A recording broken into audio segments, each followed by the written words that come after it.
세상을 바꾸는 정치 수다 팟캐스트 정치 알아야 바꾼다 111번째 방송 시작하겠습니다. 수원소 변호사. 네, 안녕하세요. 일찍 다녀요. 네, 죄송합니다. 종편 갔다 왔어요? 네. 요즘 핫한 게 뭐예요, 종편에서? 요즘 핫한 거요? 없어요? 100일? 송선미 씨 그 일이 제일 핫하고 또 좀 쥐어짠 듯한 느낌이 있는 게 탁현민 행정관. 탁행정관. 네, 오늘 국회. 탁행정관 쑥 들어갔었는데 왜 갑자기 다시 나온 거예요? 국회 오늘 운영위원회 있었잖아요. 네, 거기에서 한번 또 후배 팠죠. 조국 수석 왜 안 나오냐? 어떻게 해가지고 또 임종석 비서실장한테 또 그런 질문도 하고. 그게 있었어요. 여성부 장관. 예. 여가부 장관이 뭐 했던 이야기들이 오히려 약간 좀 이상한 뉘앙스로 들려서. 대통령한테 청문회 때 건의한다 그랬는데 건의했냐? 네네. 건의했는데 뭐 그 이유 내가 힘이 없었다 뭐 이런 얘기 했는데. 무력감을 느꼈다고 그랬나요? 네, 좌절감을 느꼈다고 그랬나? 뭐 근데 그거 가지고 이제 물고 늘어진 거죠? 그렇죠. 더 해야지! 그러면서. 네. 근데 탁행정관 화면으로 보니까 살이 엄청 빠졌더라고. 아마 마음고생을 굉장히 지금도 심하게 하는 것 같아요. 일은 참 잘하는 것 같아요. 그래서 마음고생 심하게 살이 빠졌지. 예. 한마디 하세요. 옹을 해줘야지. 제 인사 소개부터 해주세요. 정청래 나오셨습니다. 여러분 안녕하십니까. 이 시대의 참 궁금인 정청래입니다. 네. 송선미 사태라는 게 뭐예요? 사태가 아니고요. 사건이죠. 탤런트 송선미 씨 아세요? 몰라요. 송선미 씨라고 탤런트가 있는데 네. 결혼을 한 지 얼마 안 됐거든요. 네. 근데 남편이 변호사 사무실에서 살해당했어요. 어? 살해당했어요. 네. 남편이 네. 변호사 사무실에서? 네. 뭐 완전 신혼은 아니고 아이도 있는데. 그러면 변호사 사무실에 CCTV 있을 거 아니에요?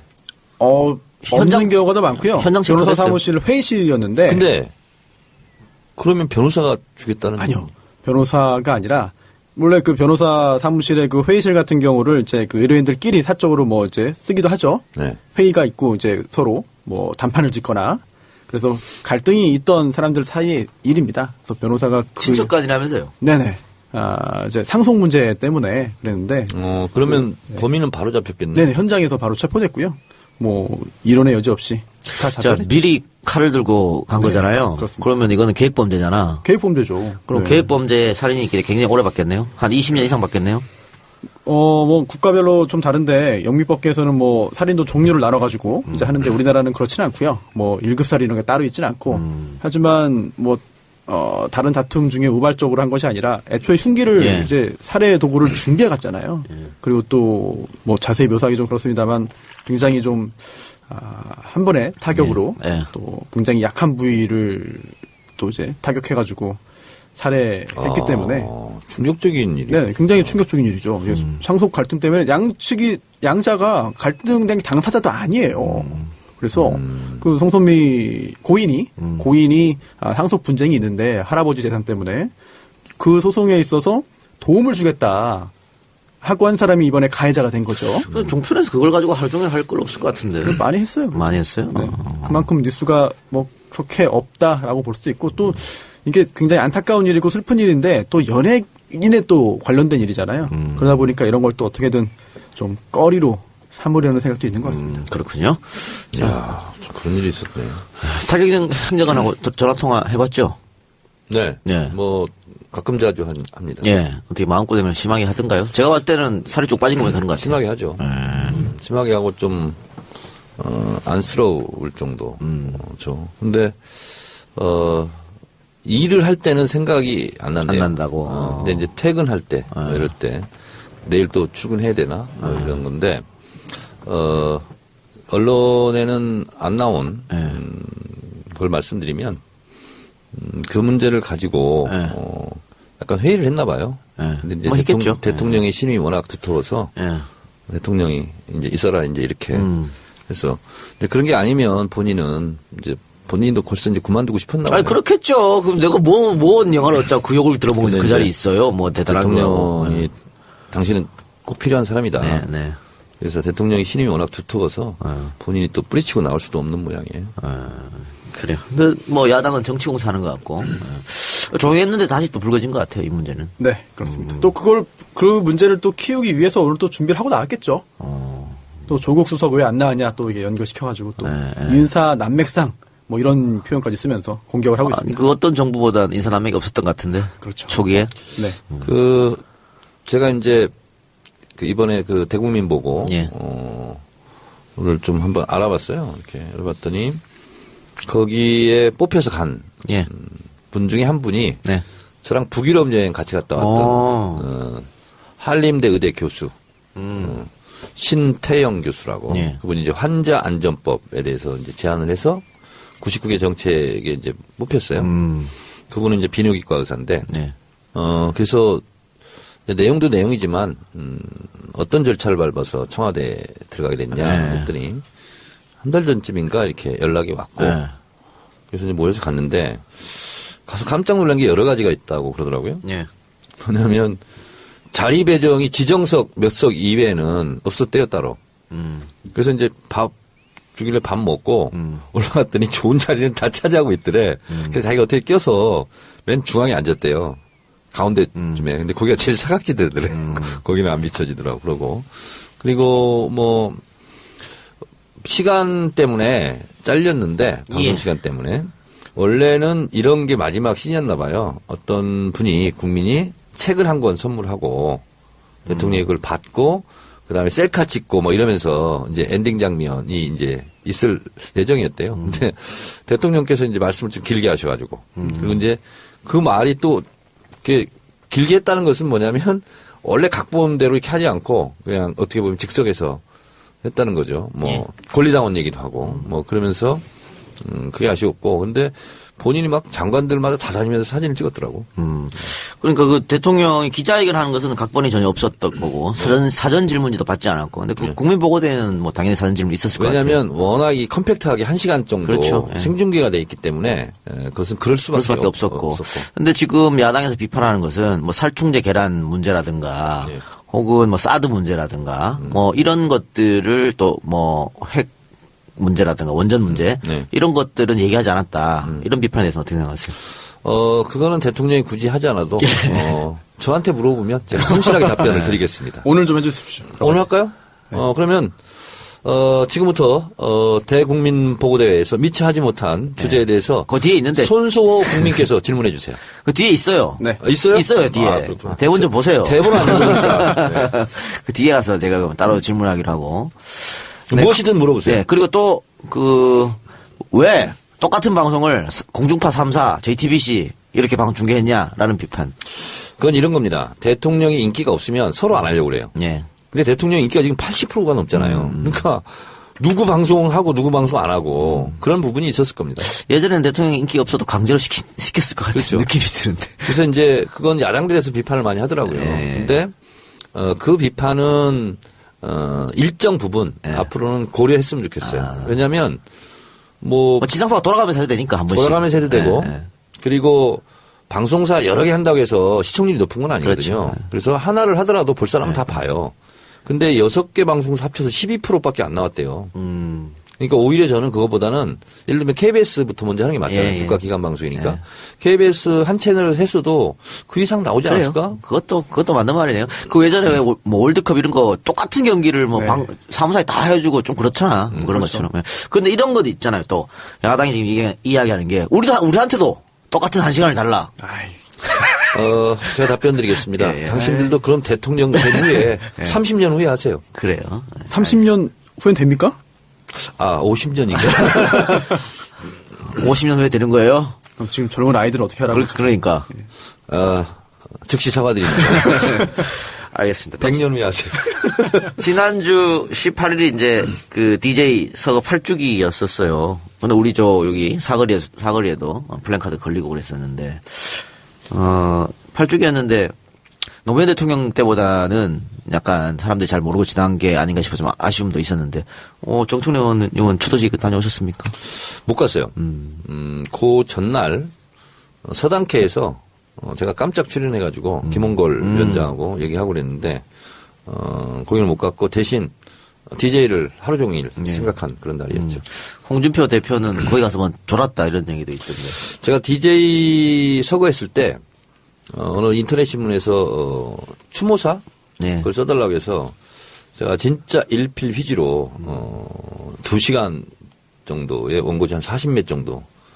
진짜 일필이주로 막 썼어요. 옷자만 고쳐서 보냈는데 맨 마지막에 제가 이렇게 썼어요. 참 감사하다. 네. 우리나라의 갑자기 눈물이 나려고 그러지. 네. 우리나라의 대통령이어서 참 고맙다. 그리고 마지막에 제가 썼지만 지금도 기억이 나요. 네. 당신이 쩔뚝거리며 걸어서 그 덕분에 우리는 똑바로 걸을 수 있었습니다. 제가 이렇게 썼죠. 저 홍준표 네. 대표에 대해서 참 이번에도 많은 걸 느꼈는데 정치적인 입장이 다를 수 있죠. 또 뭐 현재 처해 있는 그런 상황이 다 다를 수도 있고 그걸 이해한다 하더라도 감안한다 하더라도 이번에 홍준표 대표가 보인 그 태도가 이게 어떤 태도?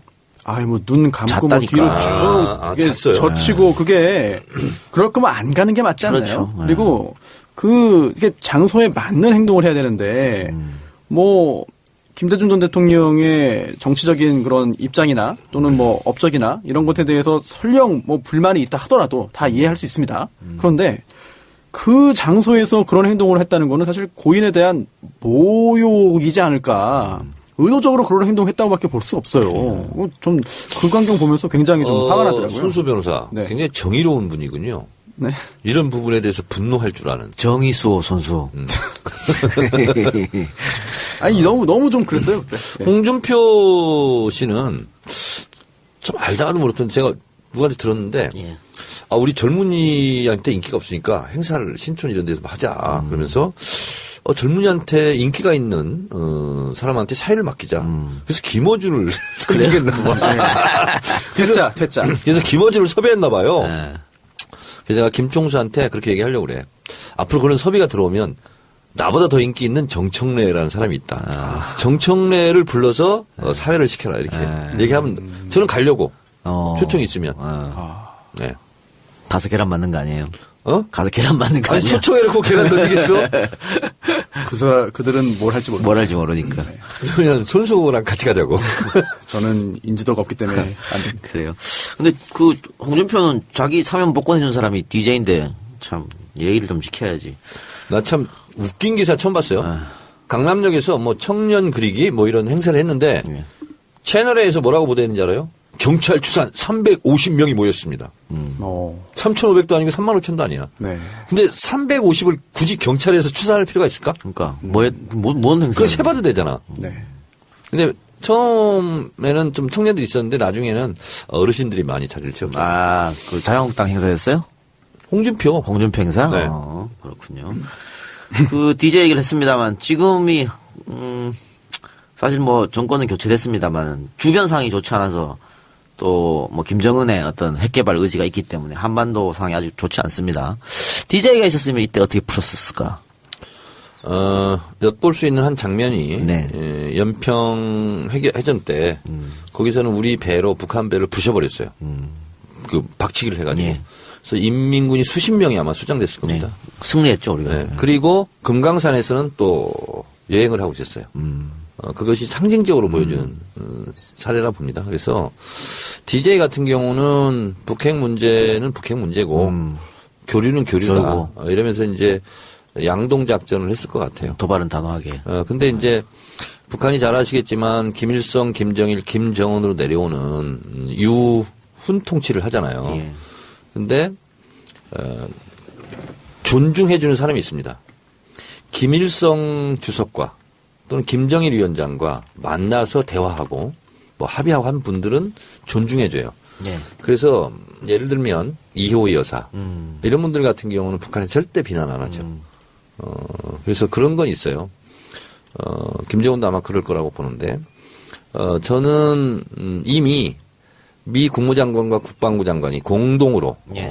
회견도 하고 또 지금 태평양 사령부 있죠. 사령관이 와가지고 선제 타격 없다. 뭐 이런 얘기 좀 하고 있잖아요. 그래서 결국은 대화로 가기 위한 진통의 예. 과정이다. 예. 그리고 그 터널의 끝이 보이기 시작했다.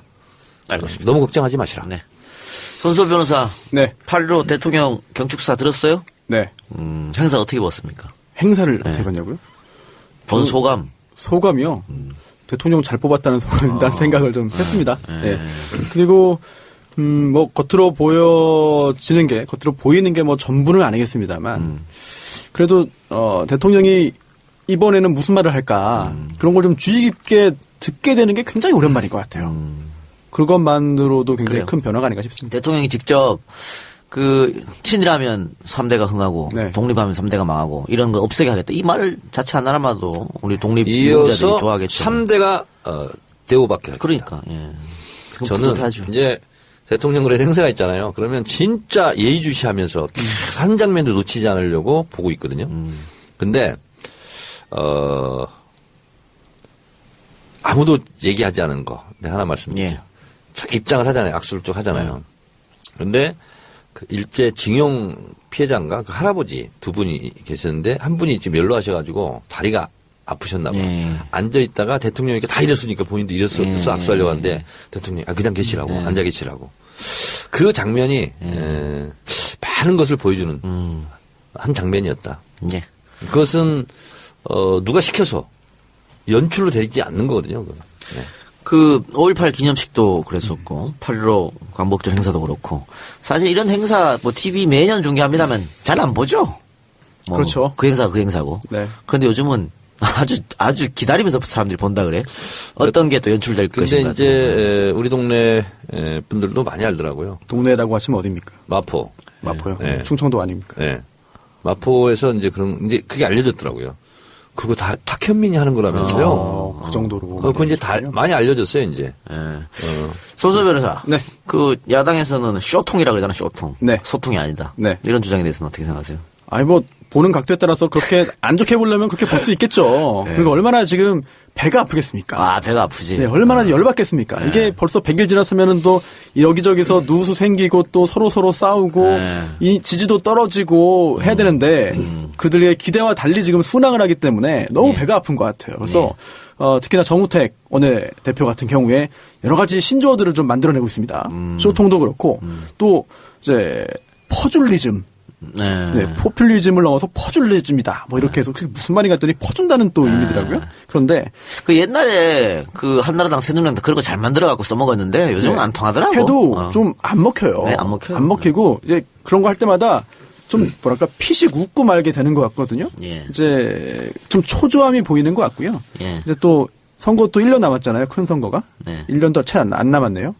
다음 선거 전에 어떻게든 뭔가 좀 바꿔보려고 노력을 많이 할 것 같은데 정치적으로 이기기 위해서 노력하는 거야 당연히 다 모두가 하는 거지만 뭔가 이상한 꼼수를 쓰거나 뭔가 직전 정권에 했던 그런 일을 비슷하게 하려고 한다면은 이제 시민들이 가만히 있지 않을 겁니다. 예. 손수 변호사님. 네. 쇼통 정부가 아니라 삼통 정부입니다. 삼통이 뭡니까? 문재인 정부는 삼통 정부다. 삼통이 치킨인데. 아, 그래요? 삼통치킨? 네. 삼통치킨? 네네. 삼통치킨 그런 것도 있구나. 역사와 소통, 국민과 소통, 미래와 소통. 삼통 정부입니다. 예. 쇼통은 됐고요. 쇼엔 그리고 무릎핀 광고 듣고 오겠습니다. 네. 광고 듣고 왔고요. 자, 문재인 정부 출범하고 100일이 지났습니다. 100일 조금 더 지났는데 일단 100일에 대해서 우리 손소 변호사 그리고 정책론 의원께서 나름대로 평가하고 다음 이야기를 한번 아까 얘기했던 살충제 계란으로 한번 넘어가보도록 하겠습니다. 문재인 정부 최고 전문가로서 제가 평가하다기보다는 근데 제가 짧게 하고 전문가께서는 그 뒤에 하시는 그 게 얘기를 뭐라고 하려고 그러는데 그래서 손수 변호사가 짧게 하시고 네. 그리고 무엇이든지 네. 물어보세요 저한테. 이게 의원이 먼저 하시고 그다음에 제가 하면 이게 순서가 영 이상한 것 같아요. 예, 하세요. 저는 다행이다. 다행이다. 뭐가 다행이야? 네. 아니 이게 또 탄핵과 파면에 이어서 네. 또 수립된 정부 아니겠습니까? 네. 들어온 정부인데 네. 여기에서 뭔가 삐끗하고 뭔가 국민들의 뜻에 어긋나는 부분이 있었으면은 정말 2배, 3배로 더 그러면 나라가 실망할 수 망하죠. 있었을 것 같아요. 네. 그런데 그러한 우려가 기우였다는 걸 보여주듯이 현재로서는 그런 우려했던 부분이 크게 드러나지 않도록 잘 순항하는 것 같습니다. 그래서 저는 개인적으로는 굉장히 만족이고요.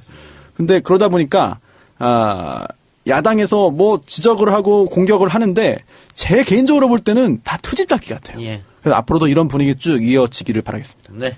정 의원님. 질문은 일단 소감부터 얘기하고. 세계 경제 포럼 WEF에서 국가 경쟁력을 항상 평가합니다.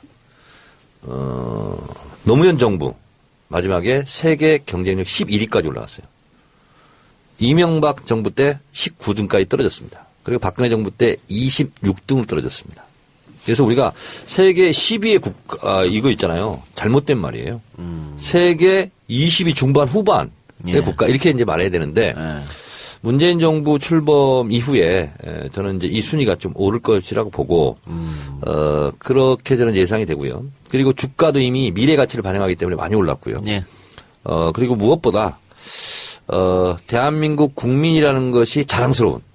그래서, 영국의 그 록 페스티벌에, 이게 다 문재인 덕분이다. 이문덕 깃발을 들고 갈 정도로, 우리 국민들이 참 자부심을 느끼게 됐다. 이런 부분에 대해서 고마워요 문재인.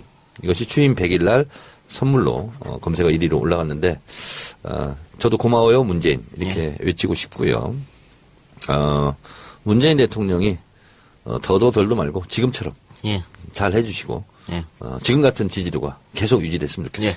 지금까지 문재인 대통령의 지지율이 이렇게 높은 거는 거의 문재인 개인기로 돌파했다고 보거든요. 또 대통령이 할 수 있는 것들을 모든 걸 했기 때문에 되는데 이제부터는 사실은 좀 입법을 통해서 어떤 개혁적인 것을 만들어내야 하지 않습니까? 그러려면은 이제 대통령의 개인기만으로는 안 되잖아요. 네. 야당의 도움을 받아야 되는데 뭐 자유한국당은 그렇다 치고 뭐 뭘 해도 반대할 거니까 나 다른 정당하고 이제 좀 지금까지와 또 다른 방법을 좀 해야 되지 않겠습니까? 어떻게 생각하십니까? 이번 정기국회가 이제 첫 고비가 될 것 같은데요. 예. 자유한국당은 아무리 뭐 잘해도 지금 표도 그렇죠. 안 나고 네. 또 아무리 뭐 발목을 잡아도 뭐 지지율이 또 떨어지지도 않고 예. 그럴 바에는 에라 모르겠다 반대.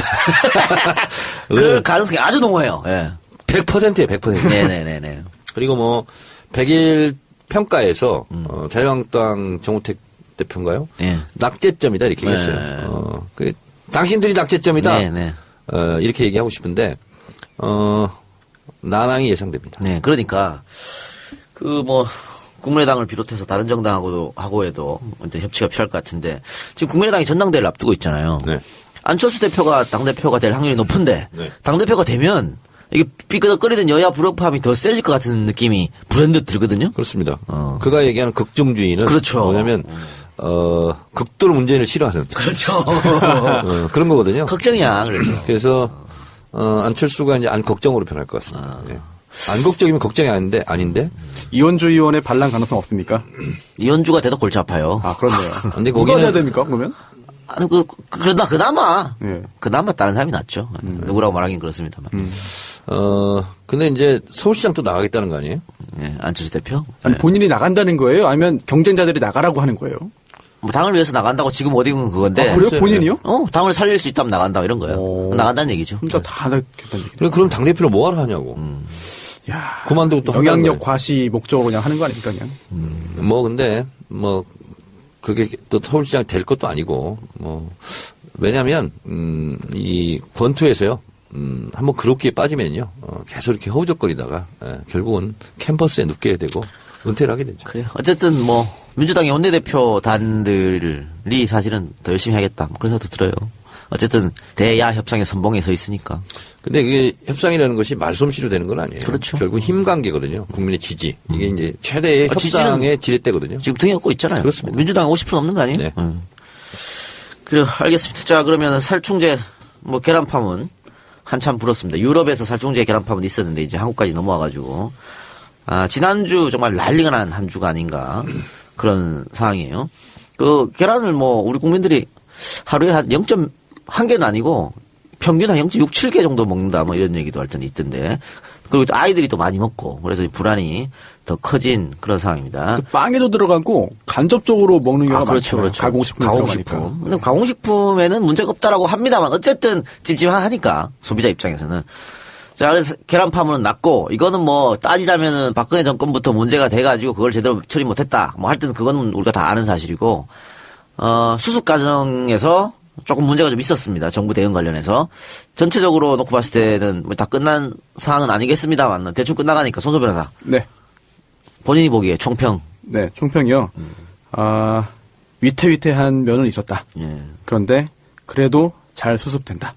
그리고 또 이게 정부에 대해서 전반적으로 평이 안 좋고 불만이 있었다면은 이걸 통해서 민심이 확 이반될 수 있었을 만한 일인데 예. 그래도 문재인 정부에 대한 믿음이 있고 또 전체적으로 일을 처리하는 것에 대한 신뢰가 있기 때문에 흔들리지 않고 전반적으로 국민들이 여전히 신뢰를 보내주는 상황이다라고 생각됩니다. 그러니까 수습 과정에 사실 상당히 문제가 많았죠. 전수조사도 문제가 있었고 또 식약처장 네. 이 사태에서 전혀 아무것도 모르고 있었고 약사 출신이죠. 네. 그래서 의약품 관련해서 뭐 전문성이 있어 보이는데 과연 식품 안전 그리고 또 살충제 관련해서 전문성이 있냐라는 그런 지적은 있습니다. 농축식품 농축 발음이 잘 안 되더라고. 네. 농축식산품 네? 농림부 어쨌든 여기서도 농림축산부 줄여서 농축산부 농림축산수산 그래요. 어쨌든 여기서도 그 발표를 하면서 여러 가지 실수를 범했고 네. 그 과정에서 웃지 못할 일도 일어났었는데 이런 일이 자꾸 이제 문제가 커지니까 대통령이 이낙연 총리를 컨트롤 타워로 맡긴 거죠. 그때부터 좀 이제 중심이 잡히는 그거죠. 그거야. 그러니까 문제는 터질 수 있는데 네. 총리가 컨트롤 타워 탁 맡아가지고 식약처장한테 브리핑 있다고 할 거면 하지 마라. 네. 뭘 알고 하냐 이렇게 질책하고 하니까 바로 공무원들 바로 움직이잖아. 그렇죠. 그리고 제가 지금 기억이 정확하지는 않은데 한번 만나 좀 확인해 주세요. 그 전남지사 시절에 이낙연 총리가 제로독감이었나요? 네. 구제역인가? 굉장히 신속하게 잘 관리해가지고 한번 좀 칭찬을 받지 않았습니까? 저독감? AI? 정확히 지금 그거는 지사 시절에 국무총리 할 때도 AI는 잘 막았어요. 네, 지사 때도 굉장히 잘했던 기억이 나거든요. 이번에도 뭐 그런 실력 발휘하는 게 아닌가 싶습니다. 그래요. 정 의원님은? 제가 이것은 식약처 장하고 통화를 해서 사건의 전모를 다 들었거든요. 예. 근데 억울하게 당한 부분도 그래요? 많이 식약처장이요? 네, 많이 있더라고요. 말씀해 주세요. 유영진 처장하고 제가 통화를 했어요. 취재를 했는데 8월 10일 날 기자들 몇 명하고 식사를 했답니다. 근데 이제 7월 말부터 유럽에서 이제 달걀 파동이 있었어요. 예. 살충제 파동이 있었는데 유럽의 살충제 달걀의 그 독성 있는 유해 물질은 피프로닐이라는 거였습니다. 근데 이 피프로닐은 우리에서는 금지된 겁니다. 그래서 우리나라에서는 그게 금지됐다.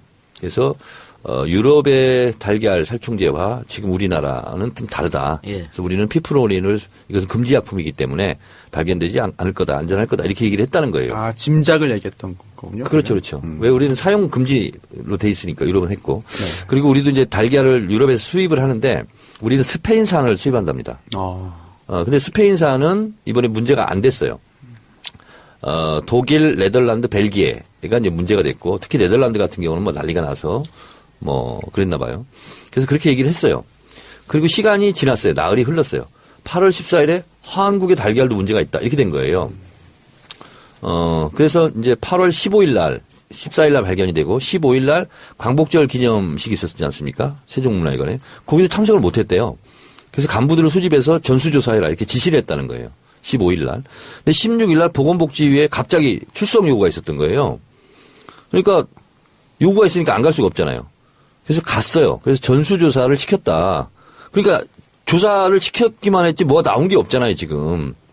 그러니까 거기서 난리가 난 거예요. 뭐 어쩌다 저쩌다 뭐 무능하다 이렇게 나오면서 굉장히 막 난리를 친 의원이 있었어요. 그게 자유한국당 김승희 의원입니다. 네. 영상도 오늘 종편에 많이 나왔죠. 그렇죠. 근데 그 의원이 이 부분에 책임 있는 사람이에요. 예. 1년 전에 식약처장 했던 그렇죠. 사람이에요. 그리고 올해 4월에 소비자 연맹에서 문제제기가 있었대요. 우리나라 달걀에 문제가 있다. 근데 그걸 덮어버린 거예요. 그리고 작년 국감 때 기동민 의원이 그 식약처장을 대상으로 우리 달걀에 이거 그렇죠. 오염된 거 아니냐 했을 때도 깔아뭉갰다는 거예요. 네네. 근데 그 식약처장이 이제 국회의원으로 나와가지고 막 문제를 삼았던 거예요. 16일 날입니다, 이게. 저 같으면 그렇게 못할 것 같아요. 그러니까 뻔뻔한 거죠. 자유한국당 의원만 할 수 있는 거야. 저는 정말 못할 것 같아요. 그렇게. 자, 그리고 17일 날 농해수위에서 또 출석 요구가 있었대요. 근데 못 나가겠다. 네. 왜냐면 전수조사를 시켜놓고 이제 우리도 데이터를 받아야 되는데 네네. 농림식품부에서도 아무것도 안 받은 상태고 그래서 이제 못 나갔다는 거예요. 근데 안 나갔다고 또 욕도 먹었다는 거예요. 그랬는데 예. 8월 10일 날 기자들하고 밥 먹으면서 했던 것이 마치 발생 이후에 아무 문제 없다 한 것처럼 와전이 됐다는 거예요. 맞아냈다. 예. 그래서 뭐가 아무 문제가 없다는 거냐. 이렇게 해서 이제 두드러 맞은 이제 결과고 이낙연 총리가 뭐 이렇게 버벅대냐. 예. 브리핑을 잘해라 이렇게 했던 거는 그 담당 과장이 좀 버벅거렸대요.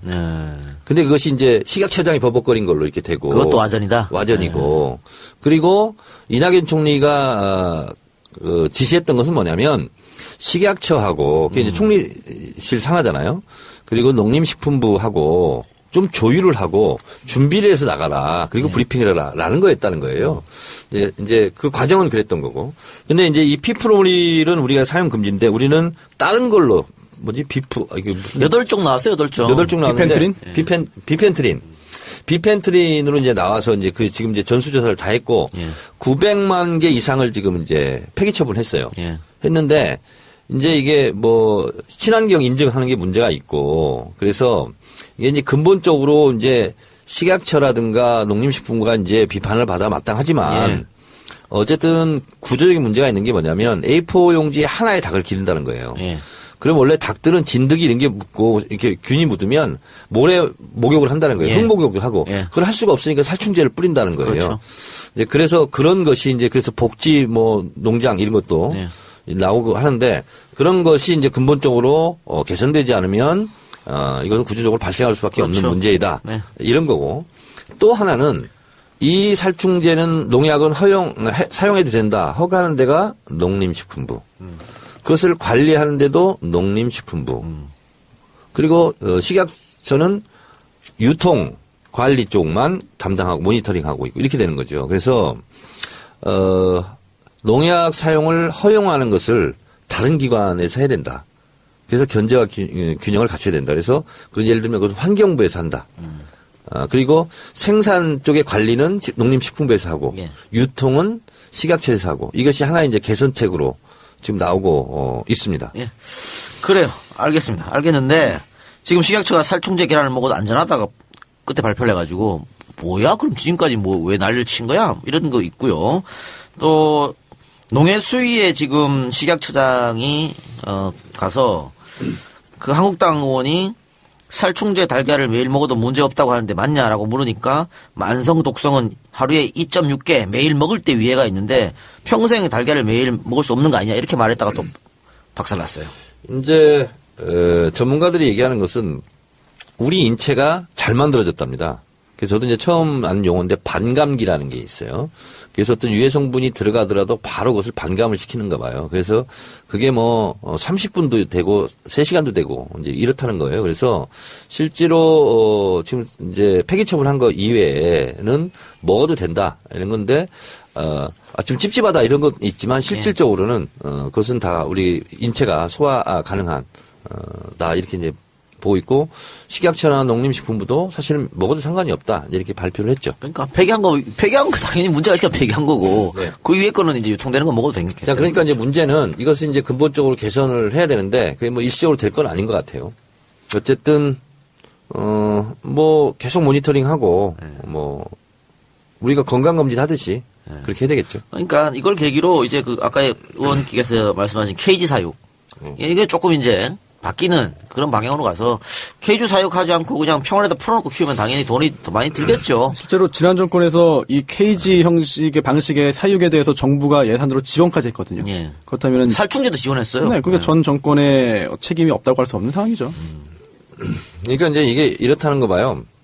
홍익표 의원이 어디 방송에 나와서 얘기를 하던데 실제로 박정희 정권 때 빨리 먹고 살게 해줘야 된다. 그래서 먹거리 부분에서 너무 생산 가격에 비해서 사실은 값을 후려쳤다는 거죠. 쌀값도 안 오르고 뭐 이렇게 하다 보니까 실제로 남는 게 별로 없어요. 그러다 보니까 이 기계식 영농 이런 걸 할 수밖에 없는 거죠. 그래서 실제로 이제 먹거리 안전이라든가 이런 걸 봤을 때 제값을 받고 팔고 제가 좀 비싸더라도 제값을 받고 사서 먹는 이런 좀 새로운 농산물의 생태계가 필요하다. 이제 이런 거죠. 그러다 보면 자연적으로 그렇게 방사해서 키워도 수익성이 나면 그렇게 할 텐데 지금 그러지 못한 상태이기 때문에 케이지 사육을 하는 거죠. 예. 그리고 검사도 좀 자주 했으면 좋겠어요. 그게 지금 지난 작년 같은 경우에는 6월달에 한 번만 했다 그러더라고. 근데 진드기는 여름에 난리를 친다면서요. 한참 더울 때. 근데 이제 우리가 시골에서 우리도 이제 다 알거든요. DDT 뿌리자 막 그러거든요. DDT. 요즘에요? 옛날 시골에서 옛날에? 그때 예. 왜냐면 진드기가 너무 많았거든요. 그래서 우리 소 있잖아요. 풀 뜯긴다고 그러잖아요. 소 이렇게 풀먹을 네네. 이렇게 하잖아요. 그러면 소 등짝에 배에 뭐 찐득이 같은 거 있잖아요. 진짜 그거 피 빨아먹는 거 있잖아요. 흡혈귀 같은 거. 저는 본 적이 없어요. 있어요. 그거 떼줘야 돼요. 그러면 새끼 손가락만한 거 있잖아요. 요만한 게 까만 게 붙어 있어요. 그렇게 커요? 네, 커요. 그래서 그거를 떼가지고 딱 발로 밟잖아요. 그럼 피가 엄청 나와요. 찐득이. 이런 거머리 같은 거예요. 그러니까 그게 실제로 이제 많았어요. 근데 이제 농약을 뭐 70년대, 80년대 엄청 뿌려댔잖아요. 예. 그래서 사람 몸에도 DDT 뿌렸는데. 지금 이제 도랑이 가재도 별로 없어요. 그래서 이제 좀 친환경으로 가자. 네, 이런 거죠. 원전도 마찬가지고. 네, 알겠습니다. 자, 문재인 대통령이 양승태 대법원장 후임으로 이것도 파격 인사입니다. 예상을 완전히 깨고 김명수 춘천지방법원장을 임명했습니다. 원래는 대법관 한 뒤에 대법원장 하는 것이 그동안의 상례였다고 했는데 네, 뭐 하는 동안에나 네. 하는 도중에. 네. 그런데 그걸 깨버렸습니다. 그래서 그렇습니다. 대법관 아닌 사람이 대법원장이 됐는데 지금 그 진보 진영에서는 굉장히 박수를 치고 있더라고요. 왜 이런 환영의 박수가 나오는 걸까요? 박지성이 국가대표 된 거하고 비슷한 거예요. 아, 히딩크가 아니었으면 박지성은 없죠, 지금. 그러니까 이제 이 축구계에도 근데 발탁은 또 허정무가 하지 않았습니까? 그래 그렇죠. 네. 그렇습니까? 네. 처음에. 올림픽 대표. 허정무 감독님 감사합니다. 그래서 이제 학맥과 이런 거 따지지 않고 히딩크가 이제 발탁을 했다는 거 아니에요. 그런 면에서 본다면 히딩크식 발탁이다. 이런 거고 문재인 대통령이 히딩크식 그 전술을 많이 쓰는 것 같아. 49년 만에 대법관을 거치지 않은 대법원장. 이게 왜냐면 대법원장이 대법관을 임명하기 때문에 대법관 해본 사람이 할 수 있다. 뭐 이런 논리였는데 그걸 깨버렸어요. 깼고. 근데 지금 이분이 우리법 연구회 회장을 역임했었고 진보성향 복가대 모임. 그래서 야당은 아마 이거 가지고 또 딴지를 거는 것 같아. 이 대법원장도 청문회 있죠. 당연히 있습니다. 네, 그러니까 아마 거기서 이 문제를 또 이해할 것 같은데 저는 뭐 우리법 연구회보다는 국제인권법 연구회 여기에 소속돼 있었던 사람이 여기 회장이었는데 지금 양승태 대법원장 시절에 이런 것들을 없애면서 지금 뭐 판사 블랙리스트 얘기가 나온 거잖아요. 그러니까 네. 아마 이 사법부 개혁의 어떤 기술을 들어라 이런 의미로 김명수 대법원장을 대통령이 지명하지 않았나 이런 생각 드는데. 이제 우리법연구회가 와해된 건 2010년으로 기억하는데 그러면 예. 양승태 대법원장 임기와 약간 차이는 좀 있을 것 같아요. 예. 네. 근데 어찌되었든 그 후에 있었던 그 후에 이제 국제인권법 연구회가 만들어지고요. 예. 이번에 김명수 후보자가 초대 회장이었습니다. 그런데 이 국제인권법 연구회가 사실상 우리법 연구회를 잇는 거 아니냐. 판사들의 정치적인 그런 성향이 드러나는 거 아니냐라고 하는 일부의 그런 법원 내부의 지적이 있었고 그걸 또 못마땅해 하는 좀 뭐 정권도 못마땅해 했겠죠. 예. 그러다 보니까 여기에 대해서 어떤 여러 가지 그런 압박이 있었고 또 그 과정에서 판사들에 대한 이른바 블랙리스트를 작성해서 관리한 거 아니냐. 예. 성향에 따라 판사를 나눴다라고 하는 의혹이 있었고 여기에 대해서 대법원에서 워낙에 문제가 많이 되니까 조사를 했습니다. 그런데 그 조사가 제대로 이루어지지 않았다. 또 그 조사 과정에서 또 여러 가지 또 이상한 일들이 있었거든요. 그래서 추가 조사 또는 재조사 요청을 판사들이 많이 했고 그 과정에서 그게 이루어지지 않자 받아들여지지 않자 실제로 사표를 던진 판사도 있고요. 그렇죠. 지금 아직 그 단식 투쟁하고 계신 분들 열흘이 있더라고요. 넘었어요. 예. 인천지법으로 아는데 인천지법에서 물하고 소금만 섭취하고 지금 열흘 넘게 단식하는 판사도 있습니다. 그런 상황에서 여전히 양승태 대법원장은 재조사 또는 추가 조사에 대해서 미온적인 반응. 특히 교각사루의 우를 범하면 안 된다라는 말을 했습니다. 이거는 글쎄요. 제가 볼 때 법원 그리고 판사들에 대한 문제에 있어서 그거를 걱정할 때는 아닌 것 같은데 굉장히 큰 문제가 실제로 존재한다는 내부의 지적이 있는데 그걸 무마하고 덮는다? 이거는 옳은 태도가 아닌 것 같거든요. 그래서 이번에도 이런 문제를 종합적으로 해결하기 위한 적임자로 이제 임명권자가 선택을 한 게 아닌가 생각이 그렇죠. 듭니다. 아마 개혁을 뜻하는 그런 인사 같습니다. 손수 변호사님. 네. 지금 김명수 후보자의 대법원장 지명은 네. earthquake 지진 아니에요? 지진이요? 뭐 그렇죠. 굉장히 큰 뭐 기술을 엄청나게 뛰어넘었다는데 원래 검찰 같은 경우는 기술 뛰어넘은 인사하면 앞에 사람들 다 사표 쓰잖아요. 네. 이 판사들도 그러나요? 과거에 그랬는데 요즘에는 그런 문화가 좀 많이 없어진 것 같아요. 그래서 왜냐하면 예전 같지 않죠. 여전히 환경 자체가 네. 그러다 보니까 요즘엔 좀 그런 문화가 좀 둔해졌다. 했는데 이 정도까지 흔들어 버리면 여파가 좀 있긴 할 것 저 같습니다. 만약에 네. 지금 손수 변호사가 네. 지금 몇 살이에요? 저 40살입니다. 40살이잖아. 네. 내가 갑자기 법무부 장관으로 임명해. 네. 그러면 검사들은 어떻게 되는 거야? 검사들이요. 네. 저에 대해서 파헤쳐가지고 공격을 하겠죠. 그래? 네. 그러면 검찰총장을 임명하면. 난리가 나겠죠. 그러면 41세부터 다 옷 벗는 거야? 연령으로 하진 않을 거예요. 기수로. 기스로 하지. 기스로 따져가지고 할 것 같은데, 제가 볼 때 그 정도 파격이라고 한다면은, 옷을 벗고 말고 그걸 논하기 이전에, 전면적인 그런 반란이 일어나지 않을까 지금 싶습니다. 대법원장이 할 생각은 있어요, 근데? 누구요? 검찰총장 시키면? 아유, 무슨 말씀이세요. 이게 자꾸 저 욕먹는 말씀을 계속 하세요. 저는 아니. 그럴 능력이 없으니까, 훌륭한 분들이 하시는 거죠. 그래요? 저는 열심히 경제활동하고 있습니다. 그러면, 임명을 처리합니다. 감사합니다. 지금 대법원장 임기가 6년인데 양승태 대법원장하고 지금 김명수 신임 후보하고 13기 차이가 나는 사법시험. 네. 그러니까 엄청난 차이인 건데. 네, 나이도 많이 차이 나고. 그런데 저는 50대, 정말 오래간만에 50대 대법원장이라 그래서 네. 굉장히 젊을 줄 알았지만 58세도만 뭘. 58세 있고 환갑이 내일 그래, 모레요. 뭘 정치도 안 수많은 그래. 그리고 판사 경력이 30년 넘어요. 그러니까 이 정도면 됐지 나보다 뭐. 5살 많구만. 이 정도면 됐지 뭘 그래. 그런데 경륜이 부족해서 리더십에 여러 가지 걱정이 된다. 이런 또 헤드라인도 있었습니다. 모 신문에서. 에이씨, 그거 어느 신문이에요? D일보. 그렇군요. 네. 자, 지금 야당이 이유정 헌법재판관 후보자도 이거 정치적 피향성을 들었어요. 민주당, 진보신당 지지했던 사람이다. 그러면은 뻔할 뻔짜 같은데 지금 김명수 대법원장 후보 같은 경우에도 또 이념 인사다, 코드 인사다 이렇게 또 뭐라 할 것 같습니다. 그렇겠죠. 네, 근데 청문회에서 도덕적으로 문제가 나오지 않으면 상관없는 거 아닌가요? 근데 국회 동의가 필요합니다. 그래요? 네. 대법원장 임명에 국회 동의가 필요합니다. 대통령이 임명하긴 하는데 국회 동의가 필요하거든요. 국무총리랑 똑같네요. 네, 국회 동의가 필요합니다. 제적 과반수에 출석 과반수 동의겠지만. 근데 지금 민주당 이외에 40석 갖고 있는 국민의당에서 반대할 이유가 없을 것 같은데. 근데 반대할 이유가 없지만 조금 전에 말씀하신 대로 또 안철수 대표가 새로 되면 뭔가 또 각을 세워야 되고 하기 때문에 트집을 잡을 가능성도 있지 않을까요? 순순히 과연 해주겠느냐. 이 근데 정도는 안철수가 해줘야지. 국회의원이 아니잖아요. 그래도 당 대표가 되면. 다른 국회의원들이 말을 안 듣겠지. 그래요? 네. 근데 그 정도가 되면은 당 대표도 안 되는 거 아닙니까? 못 되는 거 아닙니까? 당원들이 있잖아. 당원 대의원이 투표하니까. 국회의원 자강력은 지금 국회의원들 장악력은 없어요. 그래요? 네, 그러면. 그래요. 또 김명수 대법원장 후보자가 오늘 양승태 대법원장 만나러 춘천에서 왔는데 시외버스 타고 지하철 타고 혼자서 왔다고. 이것도 좀 많이 기사가 났더라고요. 이제 지금 춘천지방법원장이잖아요. 네. 근데 춘천지방법원장의 임무가 아니다. 그래서 관용차를 이용할 수 없다라고 하면서 대중교통으로 왔습니다. 쇼통이야? 네? 쇼통이야? 글쎄요, 이거는 소통이라고 문재인 보기에는 정부 임명받은 분들은 네. 다 왜 이 모양으로 이렇게 그러니까. 좋아? 제가요. 좋네. 우리 이순진 합참의장 있잖아요. 예. 저는 문재인 대통령이 참 정치를 잘한다. 42년간 45번 이사를 했고 공무이회 해외여행을 한 번도 안 해서 캐나다 항공권을 선물했잖아요. 예.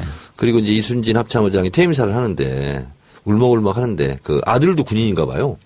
아들이 참 눈시울이 붉어져가지고 아버지를 이렇게 직업군인요? 예. 보고 있는 것. 그 장면이 정말 진한 감동. 그리고 어쨌든 문재인 대통령이 안보 불안이 또 어쨌든 했는데 군인들이 또 사기도 박찬주 대장 갑질도 있었고. 네. 근데 이분이 참 파팜이라고 들어봤어요? 파도 미담꾼. 그렇지. 이분이 파팜이더라고. 괴도 있습니다. 뭐요? 파도 괴담꾼. 네. 그런 거구나. 이제 그런 것도 있었고 세월호 유가족도 초청했었잖아요. 그래서 또 유민 아빠가 가서 대통령한테 편지를 전달했는데 이게 또 운명인가 봐. 예. 교황한테 편지를 전해준 날이 딱 3년 전 8월 16일이었어요. 근데 청와대에 또 초청받고 들어간 게 8월 16일이야. 그래서 대통령한테 또 편지를 드렸어. 이게 그런 것도 있고. 근데 이제 유가족들이 굉장히 이번에 또 감동을 많이 받은 것 같더라고요. 예. 아까 제가 말씀드린 대로 맞네요. 지금 한국당하고 바른정당은 강력 반발하고 있고 국민의당은 별 얘기가 없어요. 없는 거 보니까, 예. 국민의당만 협조해 주면 문제가 없을 겁니다. 지금 정의당 같은 경우 노회찬 의원 같은 경우에는 아주 환영을 하고 있기 때문에 문제 없을 것 같아요. 예, 그럼요. 알겠습니다. 자, 그러면 광고 듣고 와서 다른 얘기 한번 해보도록 하겠습니다. 자, 늦게 오셨습니다. 네, 손혜원님 나오셨어요? 네, 안녕하세요. 손혜원입니다. 오늘 무슨 행사 있었습니까? 상가 좀 갔다 왔어요. 상가. 네, 오늘 요새 그래서 이제 검은 옷을 입고. 예, 결산 때문에. 아니, 선거도 오래 남았는데 또 상가를 방문하고 있어요? 그 상가 말고 다른 동네. 삼성의료까지 갔다 왔어. 그 이재현 선생님이라고 정말로 우리나라의 그 모델 일기예요. 원주에서 주먹으로 완전 동네를 쓸어담던 분인데 이제 남성 모델이 이제 1호. 정말 멋진 분이셨는데 남성 모델이라고 난 노충양 씨밖에 생각이 안 나. 아니요, 그보다 더 위죠. 그보다 훨씬 네, 이재현 선생님. 그 모델 라인이란 걸 만들어가지고 모델들 등용문을 만들고. 그 회장님 아니었어요? 회장님. 저도 그분 아는데. 네. 근데 작년에 이제 직업별로 베스트 드레서를 항상 뽑는데 작년에 이제 저를 뽑은 거예요. 그분이 뽑아준 거예요?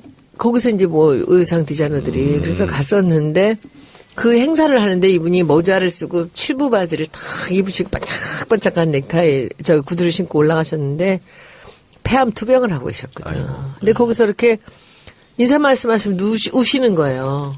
올해도 너무 어려운데 이 전시를 준비를 했다. 이 행사를 그러면서 근데 그 옆에 이제 우리나라에 너무 유명한 그 디자이너들 지치준이 씨니 무슨 이런 분들 진태옥 씨니 이런 분들이 다 오셔갖고 저 양반이 이 마지막 같은 왜 저런 얘기를 하지? 몰랐구나 사람들이. 네. 아니 다 알았지. 근데 이제 이 자기가 투병하면서 올라가면 자꾸 울고 그러니까 우리가 생각하기에 그런 얘기들을 했었는데 네 마지막 같다. 이게 마지막 같은 얘기를 본인이 하신다더니 이분이군요. 예, 돌아가셨어요. 예, 굉장히 유명하신 분이에요. 예. 공부를 많이 한 분은 회장님 아닌데. 초청으로 난생 처음 란제리 쇼 갔었어요. 하얏트 호텔인가 어디서. 언제요? 저 초선 때. 초선 때 제가 문광에 있었잖아요. 네. 그래서 난생 처음 란제리 쇼에 갔는데 진짜로 남자 몸이 진짜 이쁘더구만. 남자 아니요? 남자 란젤이었구나. 아니 여자 란제리 남자 같이요? 란제리 같이 다 예, 했는데 예. 근데 남자 란제리 쇼를 저는 이제 처음 본 거잖아요. 근데 야 몸이 이렇게 남자가 예술적으로 이쁘구나 하는 걸 그때 처음 느꼈어요. 근데 어제도 갔다가 내 몸하고 비교가 많이 되더군. 어제도 이제 중간에 옷을 갈아입고 이제 기다리고 있었는데 어제 그 교문이가 엄청 늦게 끝났어요. 11시에 끝나갖고 못 가고 이제 오늘 갔는데 올라가셨구나. 저는 이제 너무 걱정이 된 게 그 마지막 가시는 길이 썰렁할까봐 사람 없으면 어떡하나 했는데 너무 많은 거예요. 아니 그 꽃도 많고 그리고 이게 이 탤런트나 이 디자이너들이 많은 거예요. 이 선생님은 모델이셨는데 그 모델들을 우리나라에 배출을 시켰던 그 모델 라인이라는 협회를 만드셨고 예. 이제 굉장히 훌륭한 분이셨습니다. 아니 이런 분 한해글 그분 분들한테 당연히. 그래서 그렇게 이제 혼자 갔다가 그냥 갔다가 예. 갔다 오는데 2시간 막 걸렸어요. 야, 근데 나이가 70이 넘었는데 옷 입는 게 너무 말도 못하죠. 근데 나도 저렇게 입고 싶다. 이제 72세밖에 안 됐는데 벌써 돌아가셨어요. 너무 아까웠어. 그래, 거기는 명복을 잘 빌고. 다녀왔습니다. 네. 자, 그러면은 아까 홍준표 얘기했으니까 홍준표 얘기 조금 해봅시다.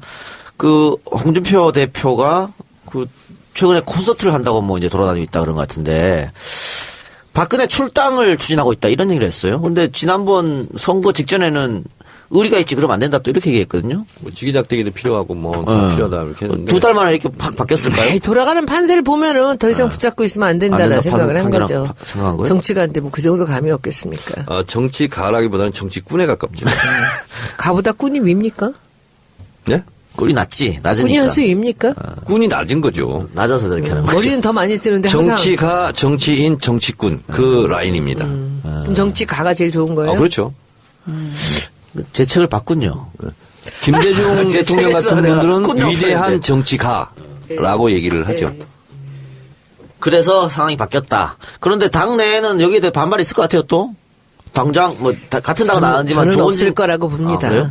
다들 눈치가 있는 건데 자기들이 그거 지금 거기서 무슨 반발을 하겠습니까 이미. 김진태 이런 사람. 의외로 눈치 없는 국회의원이 많이 있습니다. 아니요, 근데 그 눈치 없어도 다 지 이익을 따라 움직이기 때문에 저는 이럴 때는 큰 반발은 안 할 거라고 생각합니다. 저는 이렇게 봅니다. 그렇지 않다고 보고요. 네. 특히 대구, TK 출신 국회의원들은요. 다음에도 두고 봐라. 박근혜 또 울먹이면서 선거하게 돼 있다. 이렇게 생각해요. 그 사람들은. 그래요. 그러니까 그래서 조건진 같은 경우에는 홍준표를 향해서 정치 잡놈이라는 표현가 있었어요. 물론 당은 다르지만. TK 국회의원들은요. 그리고 예를 들어서 박근혜 때문에 당선된 박근혜 키즈들 있잖아요. 예. 지금 초선들 뭐 정종섭 의원 뭐 이런 분들 있잖아요. 예. 곽상도 뭐. 곽상 이런 분들은요. 진박. 예. 그러고 싶지 않아도 오버하면서 반발할 거예요. 저는 그렇게 예상합니다. 자, 합니다. 이런 해석은 어떨까요? 홍준표가 저렇게 입장을 확 바꾼 거는 바른정당하고 다시 합치려고 그런다. 어디요? 바른정당이랑 다시 합치려고 그런다. 합치려기보다는 빼내오려고 그러죠. 빼내오려고. 네. 명분 쌓기다. 그래서 일단 원내 교섭단체를 무너뜨리자. 이 작전 같은데. 황영철 아웃될 것 같은데? 그럴 수도 있고. 그러면 한석 날아가는 거잖아. 지금 딱 20석이죠? 바른정당이. 왜 선거법인가요? 네, 선거법. 네. 근데 이제 판도라에 어제 이제 정병국 의원이 나왔어요. 전 대표.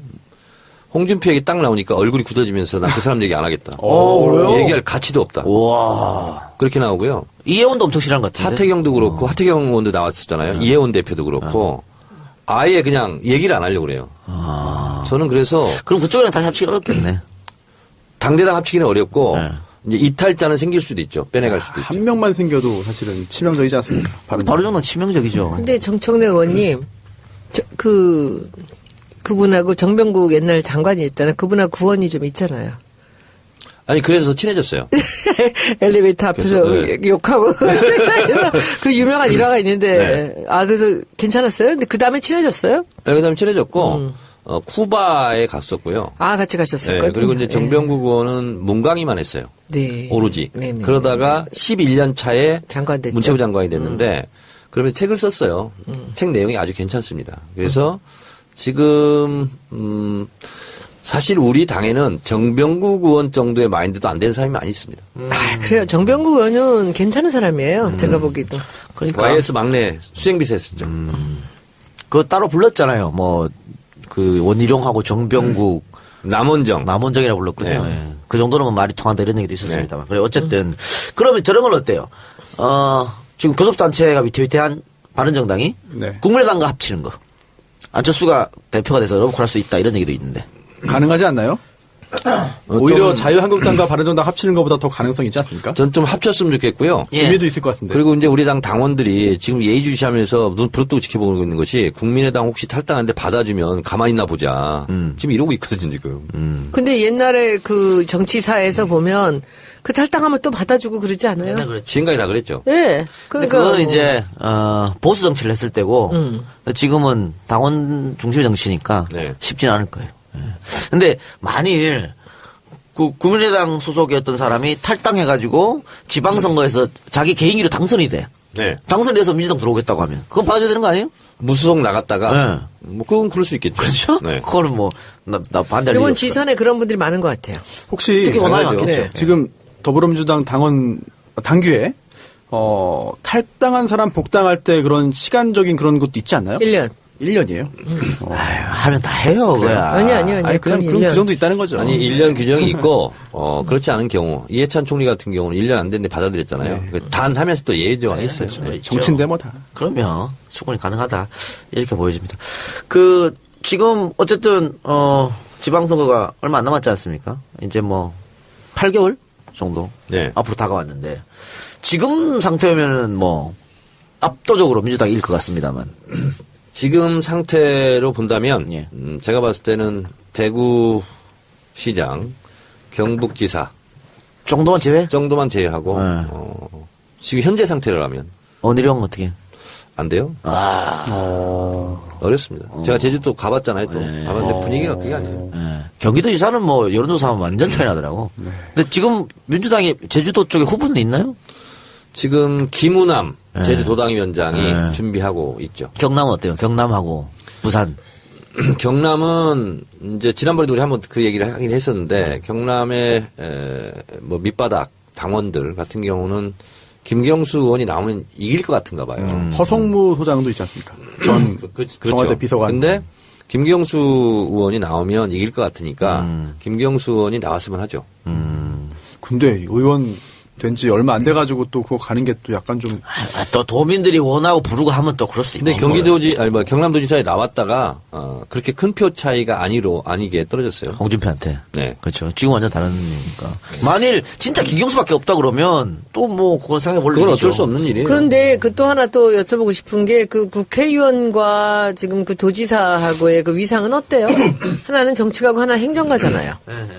그렇지 않습니다. 근데 도지사도 행정가라고 볼 수 있나요? 경남도지사도 정치가라고 봐야 되는 거고요. 그리고 이제 이 선출직의 권위는 유권자 수입니다. 그러니까 서울시장이면 1000만이잖아요. 네. 경기도지사는 100만, 200만 이렇게 되잖아요. 그런데 국회의원은 20만 안팎이잖아요. 사실은 그런 면에서는 게임이 안 되는 거죠. 근데 마포 갑을 합하면은 40만. 40만인데 구청장은 40만이잖아요. 국회의원은 20만이고. 기초단체장은 좀 개념이 다르죠. 광역단체장. 광역단체장은 또 다르다. 그래요. 알겠습니다. 자, 더 하실 제가 말씀 있습니까? 김경수 의원이라면 안 갈 것 같아. 저는. 그럼 뭐 왜냐하면 이 국회 안에서 많은 경험을 쌓아야 될 나이 같아요. 고민을 할 거예요 본인도. 또 자유한국당 후보가 누구냐에 따라서 달라지지 또 않을까요? 그렇죠. 또 그러니까 근데, 예. 정치인의 운명은 자기 스스로 마음먹은 대로 되지 않아요. 그럼요. 대통령이 정해주는 수도 있지 않나요? 대통령이 그런 것까지 다 안 정해줄까요? 정해주나요? 아니 그러면 안 되죠. 야 안 되나요? 정해줘요. 그 중립을 위반한 아니, 건데. 여당 안 해봐서 모르겠는데요. 참고로 말씀드릴게요. 이건 이제 알려지지 않는 일화 하나입니다. 오영교 행자부 장관이라고 있었습니다. 그 열린우리당 우리 참여정부 때. 근데 이제 그분이 저희 고등학교 선배님이에요. 네. 보문고. 네, 선배님인데 고고. 하루는 급히 저를 보자는 거예요. 그분이 이제 노무현 대통령 청와대 때 혁신수석을 했습니다. 그리고 이제 혁신의 뭐 대명사 이렇게 됐어요. 그때 이제 그 다음에 이제 이용섭 장관이 이렇게 되고 그러는데, 이제 정 의원 저기 큰일 났어 그래요. 왜요? 그랬더니 대통령이 아침을 먹자고 부르시더니 당신 충남도지사 나가라고. 그래서 뭐라고 대답했어요? 그랬더니 대통령이 나가라는데 어떻게 또 못합니다 이렇게 할 수가 없어서 하겠습니다 이렇게 하고 왔다는 거예요. 근데 자기는 너무 걱정이 태산이라는 거예요. 그래서 내가 서울 지역구임에도 불구하고 충남도지사 홍보위원장으로 내려갔어요. 그래서 선거를 치렀어요. 지금이 졌어요. 그때 이완구 지사한테. 근데 이제 이길 수 없다는 것을 오영교 장관도 잘 알았어요. 근데 노무현 대통령이 혁신수석도 시켜주고 행자부 장관도 맡기고 이렇게 했는데 지방선거를 참패할 것 같은데 당신이라도 나가서 열심히 싸워줘라. 근데 그 부탁을 거절을 못하는 거죠. 노무현 대통령은 PK 출신, TK 출신만 보이면 국회의원 나가라 그랬어. 네. 그런데 그거를 그 지역에서. 예. 근데 그거는 이제 노골적으로 말 못하죠. 알려지면 안 되는 거니까. 아니 근데 뭐 사실 뭐 누구나 다 아는 얘기 아니겠습니까? 그렇지만은 알려지면 또 안 되니까. 근데 이제 노무현 대통령은 그런 부분에서 굉장히 적극적이었어요. 그리고 승부사적 기질이 있기 때문에 지더라도 나가라. 그럼 다음에 또 좋은 일도 있을 수 있다. 이랬는데 봉화마을에 계실 때는 주변 측근들한테 정치하지 마라. 그렇게 또 얘기하시죠. 그게 진담인가요? 네, 진담입니다. 너무 고생을 하니까. 그러니까 경남 같은 경우에는 경남 도민들이 홍준표 도지사 되고 나서 굉장히 고생하셨으니까 경경수 의원이 또 욕심이 날 수도 있죠. 그걸 또 봤으니까. 무상급식 뭐 이렇게 하고 뭐 그렇죠. 그랬을 때 플래카드가 붙었잖아요. 준표 내놔. 지역 주민의 내가 자존심도 준표 약간 내놔. 좀 상했을 것 같아요. 그럼요. 자긍심도 좀 그렇죠. 금이 가고. 예. 그리고 뭐 좀 지켜보기로 하고요. 자, 그러면 이것으로 정치화를 바꾼다. 111번째 시간 마치도록 하고요. 내일 112회 방송으로 돌아오겠습니다. 정선의 키워드 분석 예고해 주세요. 주진우. 네. 정발위. 예, 주진우, 정발이 두 가지. 지금까지 키워드 중에 가장 섹시한 키워드입니다. 그렇습니까? 네. 주진우 기자랑 전화 통화 하나요? 해외에 나가 있습니다. 예, 해외에 나가 있으니까. 근데 제가 오기 전에 어떤 일이 있어서 받으라 그랬더니 의원님 여기 와이파이가 잘 안 돼. 잘할 대로 가 있어. 이렇게 얘기했더니 알았어요 이렇게 했어요. 저한테 어제 전화 왔어요. 전화 될 거예요. 검찰 알바 콘서트 했다면서요? 토크 콘서트. 그래서 네, 했습니다. 왜 난 안 불러요?